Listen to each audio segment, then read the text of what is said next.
Hi there. What we're going to do today is we're going to calculate the rotational inertia of this pole and mass system over here. So how are we going to do that? Well, we know that F equals ma, the rotational equivalent of F equals ma is tau equals I alpha, and so we're going to try and determine the gradient of a graph of torque versus angular acceleration. So if I have torque on my y-axis and angular acceleration on my x-axis, then the gradient is going to give me rotational inertia. And so I'm going to need to collect a range of torque values and a range of angular acceleration values. How are we going to do that? Well, how about you open up the Excel spreadsheet that I've sent you? So here on the Excel spreadsheet, you'll see that there is mass measured in grams. How do we convert that to kilograms? Well, we divide it by 1,000. How do I get a mass into a force? Well, mass times 9.8 is going to give me the weight force. And we're going to do another experiment soon where we're going to see that actually the weight force is not necessarily equal to the tension force. The radius that's measured of this pulley here is about 0.024, 0.023 meters. We've made it a little bit higher to deal with the added combination of the rope around the pulley. Angular displacement is 31. How do I get 31? Well, if I get 10 lots of pi, then that's 31, and so that means 5 rotations. So we're going to time for 5 rotations. And so the values I'm going to be measuring is mass of the suspended mass and the time it takes to do 5 rotations. So here we go. 3, 2, 1, go. So that's half, 1 rotation, 2 rotations, 3 rotations, 4 rotations, 5 rotations.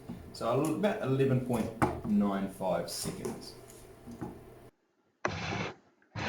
So we write 11.95 seconds here, and you can work out the angular acceleration, and that's using a kinematic equation where we know that the initial angular velocity is 0, and so we can work out that angular acceleration value there. I'm going to leave you to figure that out.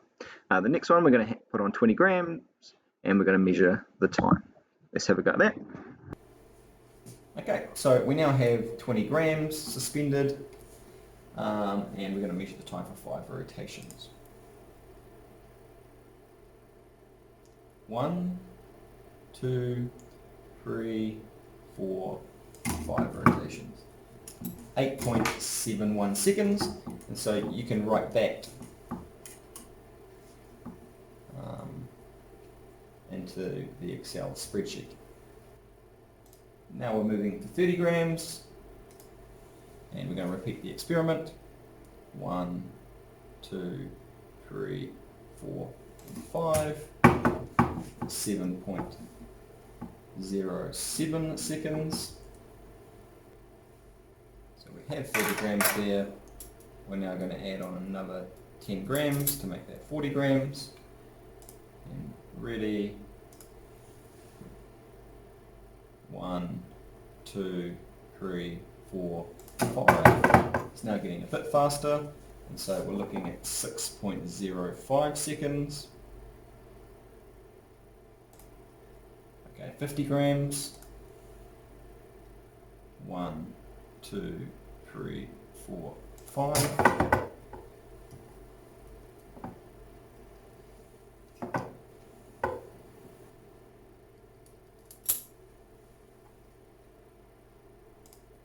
Okay, 60 grams. 1, 2, 3, 4, 5.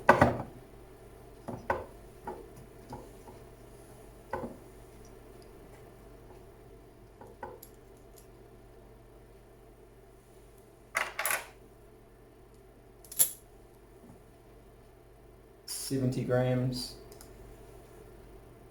1, 2, 3, 4, 5. It's getting pretty quick. It's getting very difficult to actually be able to see. We'll go to 80 grams.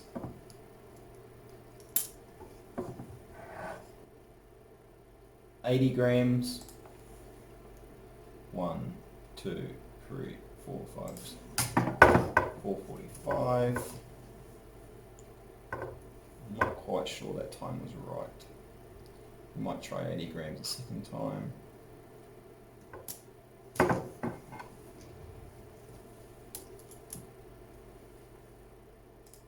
80 grams, take 2.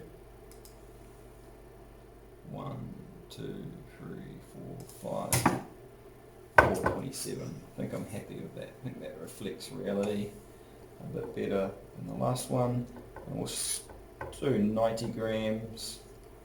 It is getting quite challenging to get the stopwatch perfect now. The percentage uncertainty of my answer is getting higher. 3, 2, 1, go. 1, 2, 3, 4, 5, 3, 83.